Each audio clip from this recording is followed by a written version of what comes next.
बेटा आज हम जो कविता पढ़ने जा रहे हैं वो कविता आपको तब समझ में आ सकती है जब आपने भूख को झेला हो।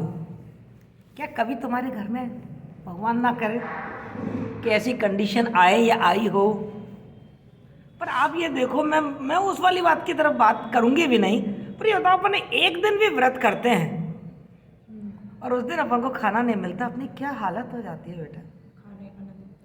हैं मतलब कोई भी काम नहीं करते, हर काम में ये कि आज व्रत है, आज मत करो, कमजोरी आ रही है, ये आ रहा है, और मुंह उधरा रहता है, बस ये लगता है खाने को मिल जाए। जबकि हम जो व्रत करते हैं उसमें फल, फ्रूट, ड्राई फ्रूट्स, जाने क्या क्या चीज़ें खाते रहते हैं, तो भी पूरे दिन हम ये करते रहते हैं, भूख भूख भूख। हमें एक दिन खाना नहीं मिला तो हम तड़प के रह जाते हैं।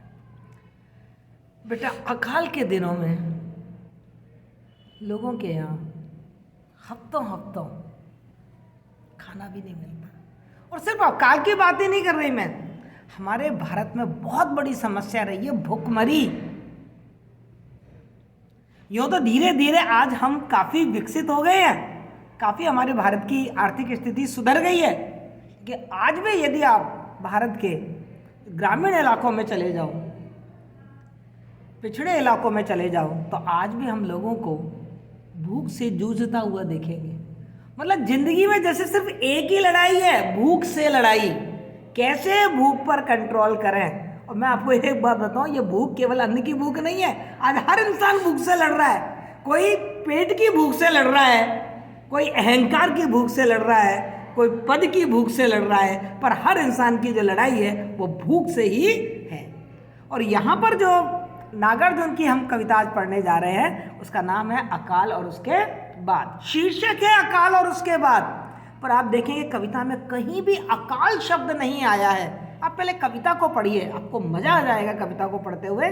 कई दिनों तक चूल्हा रोया, चक्की रही उदास, और कई दिनों तक कानी कुतिया सोई उसके पास, और कई दिनों तक लगी भीत पर छिपकलियों की गश्त, और कई दिनों तक चूहों की भी हालत रही शिकस्त। ये 4 लाइन, मतलब 2 स्टैंजा है पूरी कविता में। इस 4 लाइन में ये बताया गया है कि भूख के साथ क्या संघर्ष हो रहा है। और मानव का संघर्ष नहीं है, कहीं भी आदमी का नाम ही नहीं आया इस कविता में। कहीं भी आया कि कोई इंसान लड़ रहा है? किसके आया है? जो इंसान पे डिपेंडेंट और प्राणी हैं, जो और जीव जंतु हैं, उन पर आया है। और बेटा ये कविता बड़ी प्रतीकात्मक कविता है। एक एक जो शब्द है ना, वो अपने पीछे इतने गहरे गहरे अर्थ लेकर आया है कि उन गहरे अर्थों को समझना बहुत आवश्यक है। इस कविता को मैं आपको पढ़ाऊं, पहले मैं ये तो बता दूं आपको कि नागार्जुन ने यह कविता किन परिस्थितियों में लिखी होगी। नागार्जुन ने यह कविता 1952 में लिखी है। कब लिखी है? 1952 में। और 1943-44 में भारत में जो अकाल पड़ा था उसकी स्थिति देखिए आप। एक तरफ द्वितीय विश्व युद्ध चल रहा है और दूसरी तरफ अकाल पड़ गया है। बंगाल का अकाल आप फर्स्ट ईयर में पढ़ के आए हैं, अदम्य जीवन, किस तरीके से इंसान भूख से तड़प तड़प के मर गया था, सड़कों पर लाशें पड़ी हुई थी, गांव के गांव अकाल की भेंट चढ़ गए थे। वो अकाल नागार्जुन ने अपनी आंखों से देखा था। 30 लाख लोग मारे गए थे उस अकाल में भूख से। कितने लोग? 30 लाख। जबकि उस समय तो हमारी जनसंख्या कितनी थी? 40 करोड़ थे हम मात्र। तब 30 लाख मारे गए थे। आप सोच सकते हैं कैसी भयानक अकाल पड़ा होगा। और सबसे बड़ी बात यह है कि बेटा अकाल प्राकृतिक परिस्थितियों से पड़ा करता है कि बरसात नहीं हुई, मान लिया, उसको तो हम सहन कर जाते हैं, पर यह अकाल प्राकृतिक परिस्थितियों से नहीं पड़ा था। यह अकाल पड़ा था कृत्रिम अभाव से। यह अकाल की जो भयानकता हुई थी वो हुई थी सरकार की गलत नीतियों से। उस समय अंग्रेज सरकार हमारे भारत में थी, सेकेंड वर्ल्ड वॉर चल रहा था, चर्चिल ब्रिटिश के प्रधानमंत्री थे, सारी दुनिया में अन्न की आवश्यकता थी, और भारत का जो अन्न था वो निर्यात हो रहा था, और यहाँ का आदमी भूखा मर रहा था कीड़े मकोड़ों की तरह। जो अफसर थे, सरकारी अफसर थे, उनको बिल्कुल परवाह नहीं थी कि भारत का की जनता मर रही है। उन्हें तो लगता था ये तो कीड़े मकोड़े मरने के लिए पैदा हुए हैं। और यहाँ का सारा अनाज कहाँ जा रहा था? विदेशों में जा रहा था। हम सबको मालूम है इस समय जापान का भी हमारे भारत पे, सुभाष चंद्र बोस ने जापान की सहायता से अंग्रेजों की सरकार पे अधिकार कर दिया था, भारत पे युद्ध चल रहा था, तो सारे साधन भी खत्म हो गए थे। तो एक तरफ हम युद्ध से जूझ रहे हैं और दूसरी तरफ हम भूख से जूझ रहे हैं। और भूख भी कैसी? कृत्रिम भूख। ये नहीं कि बरसात नहीं हुई, हमारे यहाँ तो इतनी तसल्ली है, इतना संतोषजनक है हमारे यहाँ का किसान और व्यक्ति तो, कि प्रकृति की भूख मार को तो वो सही जाता है। लेकिन जब ये कृत्रिम भूख आती है तो नागार्जुन की कलम तड़प उठी कि ये भूख, ये जो अकाल है वो तो प्रकृति का दिया हुआ भी नहीं है, इंसान ही इंसान को खा रहा है। मैं आपको बताऊं, जितनी छोटी ये कविता है ना, इस कविता का मूल भाव, मूल संवेदना उतनी ही गहरी है। और इसको हम तभी समझ पाएंगे जब मैंने आपको ये स्थिति समझाई कि क्या स्थिति थी। और आपको याद आ रहा है अदम्य जीवन, आपने रांगे राघव का एक रिपोर्ट आज है तो देखा ना, पूरे पूरे गांव मर गए हैं, पूरे गांव में कब्रें दिख रही हैं, कब्रें, इंसान मर चुका है। सोचिए आप कैसी स्थिति है। इंसान एक एक दाने के लिए तड़प रहा है, एक एक दाना नहीं मिल रहा है उसको, लूज खसोट मची हुई है। उस स्थिति का इन्होंने यहाँ पर वर्णन किया है और बड़ी व्यंग्यात्मक कविता है, बड़ी प्रतीकात्मक कविता है, हमारे सामने बिंब प्रस्तुत कर रही है। कहीं भी इसने ये नहीं बताया कि बरसात नहीं हुई है, कहीं भी इसने व्यक्ति की तो बात ही नहीं करी होगी। व्यक्ति की तो बात ही छोड़ो, आदमी का तो कोई अस्तित्व रहा ही नहीं, आदमी की तो कोई कीमत ही नहीं है सरकार के सामने। वो तो कीड़े मकोड़ों की बात कर रहा है, वो तो जीव जंतुओं की बात कर रहा है। और ये जीव जंतुओं के माध्यम से ही आप अंदाज लगा सकते हैं कि व्यक्ति की भी क्या हालत हुई होगी। मूलभूत आवश्यकता होती है, हमारी सबसे बड़ी मूलभूत आवश्यकताएं 3 मानी गई हैं, रोटी, कपड़ा और मकान। उनमें भी पहले नंबर पे क्या है? रोटी। तो इंसान की तो बात ही नहीं कर रहे हैं, वो बात केवल कीड़े मकड़े जीव जंतुओं के माध्यम से आपको बता रहे हैं कि कई दिनों तक, और एक शब्द देखिए आप, बार बार एक शब्द आ रहा, कई दिनों तक।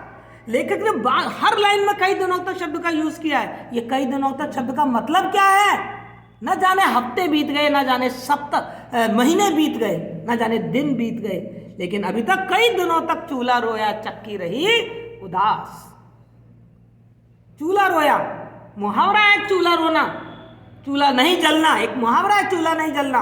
लेकिन कभी ने मुहावरों में एक नवीनता दी है, चूल्हा ना जलना शब्द नहीं बोला उसने, क्या बोला है? चूल्हा रोया, यानी कि निर्जीव चीजें भी मनुष्य की हालत पे रो रही हैं। देखो, जब 1952 की ये कविता लिखी हुई है तो उस समय हमारे घरों में गैस या स्टोव ये नहीं हुआ करते थे, चूल्हे ही हुआ करते थे, चूल्हे पे ही रोटी बना करती थी। और यहाँ चूल्हा रोने का मतलब यह है कि चूल्हे पे कोई काम नहीं हो रहा है। मतलब मैं क्या बताऊं आपको कि नागार्जुन कितनी गहरी गहरी बात कह देना चाहते हैं। चूल्हा रोया, चूल्हा का कर्म है जलना, लेकिन चूल्हा नहीं जल पा रहा है। क्योंकि वो जल नहीं पा रहा तो घर वालों का पेट नहीं भर पा रहा है। तो सजीव व्यक्तियों की तो बात छोड़िए, वो तो नृशंस हो ही गए थे।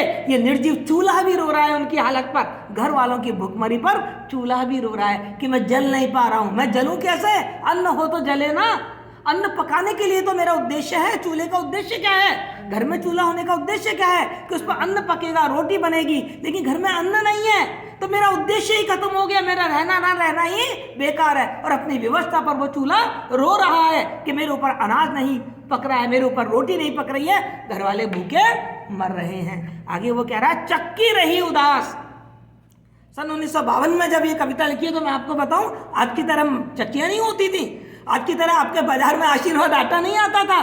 पहले क्या होता था, हर घर में सुबह 3-4 बजे उठ जाती थी औरतें और अनाज पीसा करती थी। पूरे दिन जितना उनके यहाँ आटा लगता था उतना अनाज पीसते थे। और आप देखो उस समय एक तरीके से उत्सव का सा माहौल होता था। गीत बन गए थे सुबह के कि जब चक्की पीसी जाती थी तो वो गीत गाती जाती थी और चक्की पीसती थी। ये हमारा एक अनिवार्य कर्म था, महिलाओं का घर में एक अनिवार्य कर्म था कि सुबह उठे, थोड़ी झाड़ू वाड़ू लगाई और चक्की पर अनाज पीसा। तो कह रहे चक्की रही उदास, क्योंकि घर में अनाज ही नहीं है। अनाज नहीं है तो पीसा क्या जाएगा?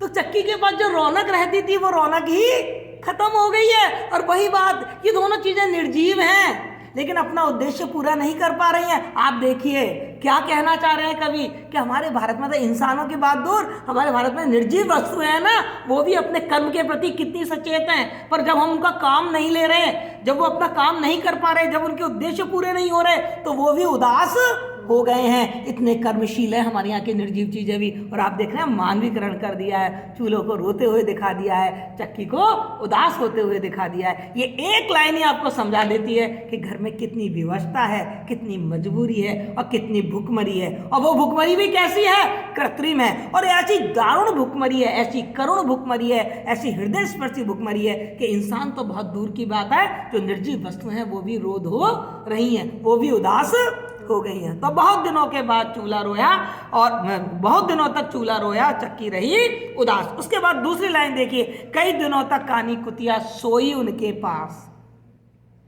चूंकि चूल्हा और चक्की दोनों काम नहीं आ रही हैं, दोनों सूनी पड़ी हुई हैं, तो घर की जो कानी कुतिया है वो भी उनके पास सोई हुई है, क्योंकि वहां कोई आता ही नहीं है। चूल्हे का कोई काम ही नहीं है, अनाज नहीं है तो चूल्हे के पास कोई क्यों आएगा, अनाज नहीं है तो चक्की के पास कोई क्यों आएगा, सूना पड़ा हुआ है। इसलिए कुतिया वहां पर आकर सो गई है। और दिनों की बात होती तो कुतिया को वहां से हटा दिया जाता, या कुतिया खुद भी नहीं आती। अब देखिए यहाँ पर एक खास बात देखिए जो कवि हमसे कहना चाह रहा है। क्या कहना चाह रहा है कि कई दिनों तक, यानी कि बहुत दिनों तक कुतिया भी सोई है। और आप ध्यान दीजिए, उन्होंने कुत्ता नहीं बोला, उन्होंने कुतिया बोला।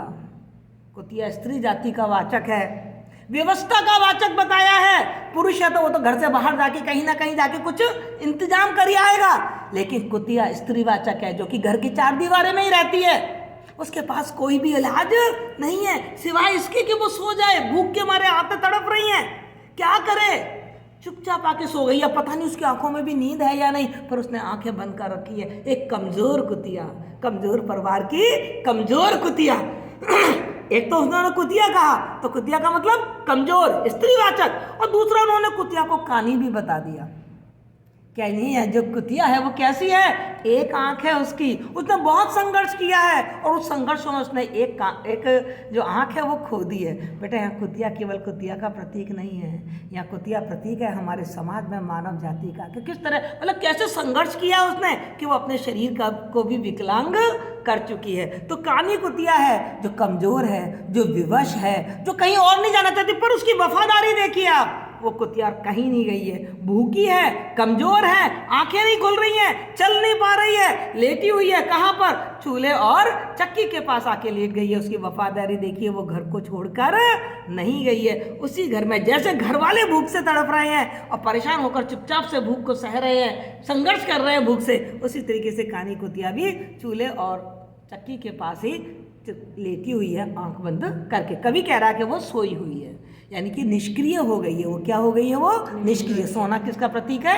निष्क्रिय का प्रतीक है। आगे तीसरी लाइन देखिए, कई दिनों तक लगी भीत पर छिपकलियों की गश्त। अब इस कविता में, इस लाइन में आप देखिए कवि कहना क्या चाहता है। छोटी सी लाइन है पर अंदर तक उतर के चली जाती है। कुतिया सो रही है, कमजोर है, घर वालों की तकलीफ को महसूस कर रही है, वफादारी है उसके अंदर, पर कई दिनों तक लगी भीत पर, भीत मानी दीवार है, कई दिनों तक लगी भीत पर छिपकलियों की गश्त। आप सबको मालूम है छिपकली कीड़े मकोड़ों को खाकर अपना पेट भरती है। अब ये कीड़े मकोड़े किससे पैदा होते हैं कि घर में जब दीपक जलाया जाता है ना, रोशनी होती है, तो उस रोशनी में बहुत सारे कीड़े मकोड़े पैदा हो जाते हैं। और आपने देखा होगा छिपकली कीड़े मकोड़ों के खा लेती है। लेकिन घर में अनाज नहीं है तो तेल कहाँ से आएगा दीपक जलाने के लिए। और उस समय 1952 में ये लाइटें तो होती नहीं थी, घर में दिया ही जला करता था, और दिए पे बहुत सारे पतंगे और कीट या कीटाणु जो कीड़े मकोड़े पैदा हो जाते थे, और छिपकलियाँ उनको खा लेती थी, उसका पेट भर जाता था। लेकिन छिपकलियाँ भी भूखी हैं। लेकिन यहाँ मुझे कुछ और समझ में आ रहा है, उसको समझिए आप। छिपकलियों की गश्त, गश्त किसे कहते हैं, पहरा देना। गश्त किसे कहते हैं, पहरा देना। छिपकलियां पहरा दे रही हैं, और ये छिपकलियां किसका प्रतीक हैं पता है आपको, उन सरकारी नुमाइंदों की, उन शोषक व्यक्तियों की, जो बेचारा किसान मेहनत करके खेत में और घर में अनाज लेकर आता है। जैसे वो घर में अनाज लेके आता है बेटा, और साहूकार और सरकारी अधिकारी, नुमाइंदे, कानूनदार, कानून को सब आके उसके अनाज को छीन के ले जाते हैं, इंसान को कीड़े मकोड़ों की तरह खा जाते हैं, खत्म कर देते हैं। तो छिपकलियों की गश्त क्या है कि ये सरकारी अधिकारी, ये जो साहूकार हैं, ये गश्त लगा रहे हैं, पहरा दे रहे हैं कि कहीं इनके घर में अनाज तो नहीं आ गया है। अनाज आ गया हो तो हम उसको लगान के नाम पे छीन ले। आपने लगान मूवी देखी है ना, देखी है ना। भगवान ना करे कि आपको वो स्थितियों से गुजरना पड़े, पर देखकर आप उनकी संवेदना को महसूस तो कर सकते हैं, कैसे भूख से तड़प रहे हैं वो लोग।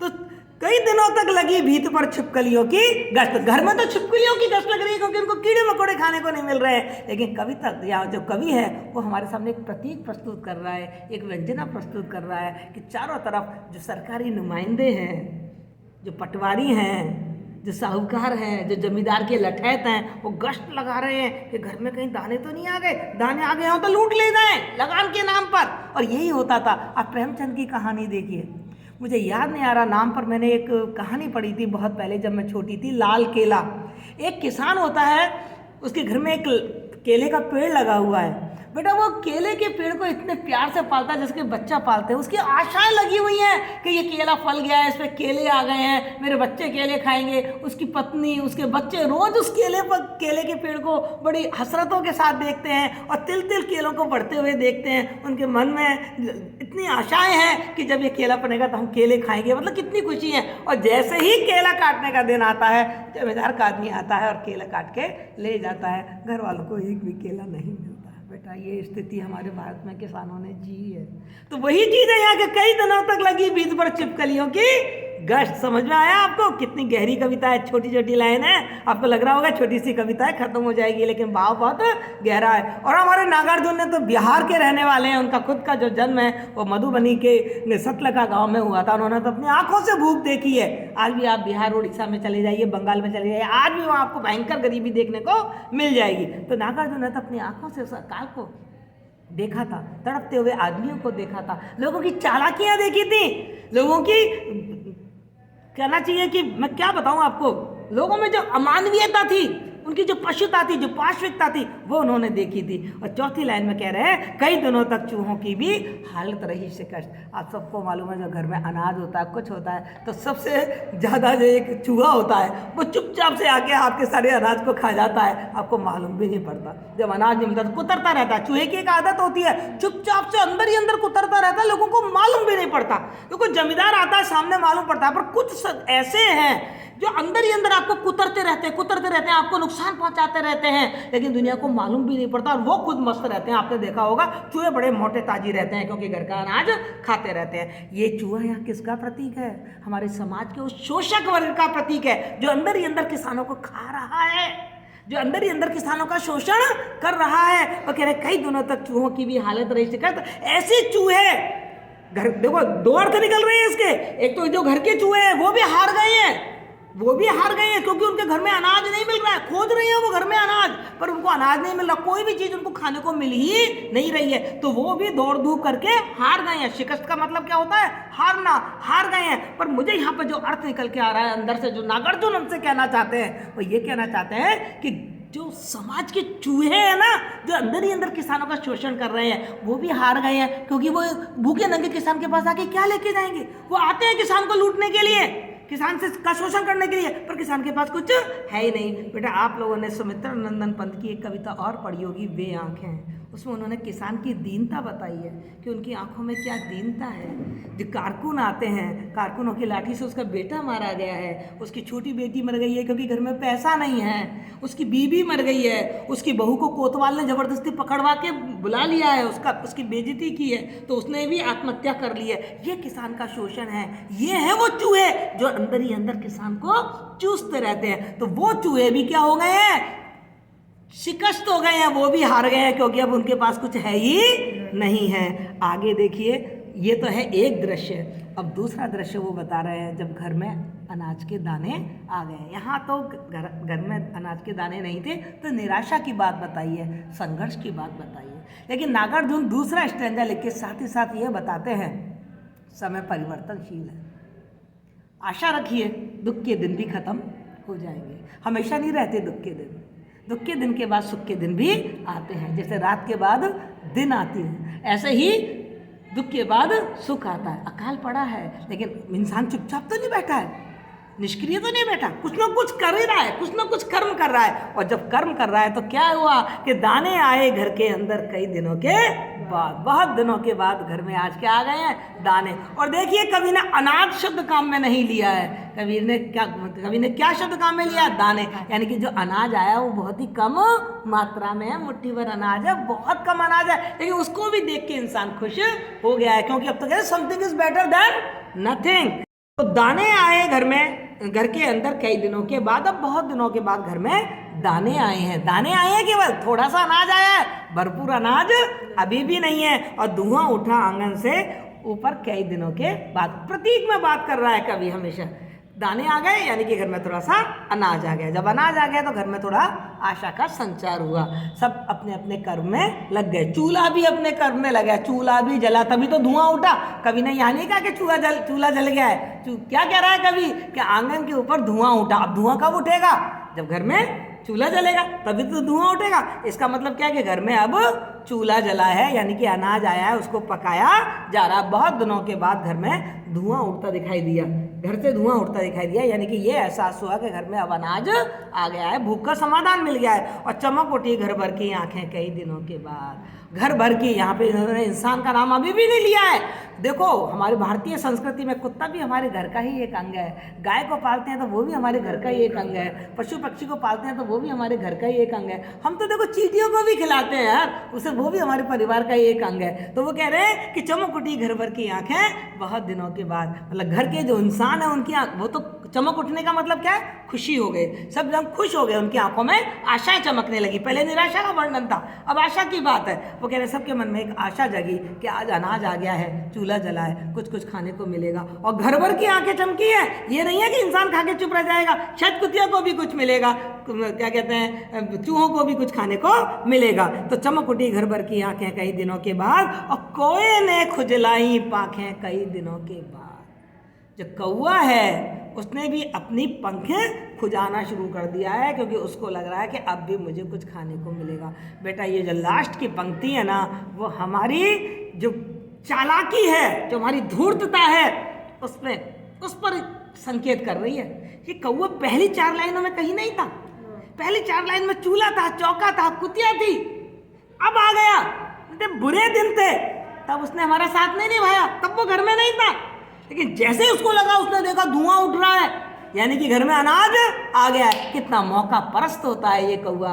तो यहाँ जो कौवे की बात कही है ना, वो कौवे के जैसे लोगों की बात कही है कि कैसे मौका परस्त लोग अब घर में आ गए। पहले जो पूछते भी नहीं थे कि हाउ आर यू, कैसे हो, क्या खाना खाया, पास पड़ोस के हो, या रिश्तेदार हो, ऐसे चालाक लोगों को और संकेत किया है कौवे के माध्यम से कि कौवे ने भी अब अपनी पंखें अपनी पांखों से खुजलाया, यानी कि अब खाने को मिलेगा। यानी कि जो मौका परस्त लोग हैं, जो अवसरवादी लोग हैं, वो भी अब घर में आ गए। अब मुझे ये बता दो कि इसमें कोई भी ऐसी चीज है, कभी ना कहीं ऐसा कोई शब्द काम में लिया है जिसका अर्थ आपको समझ में नहीं आता है? लेकिन उस शब्द के गहरे अर्थ समझिए। कौवे किसका प्रतीक है? मौका परस्त अवसरवादी लोगों का।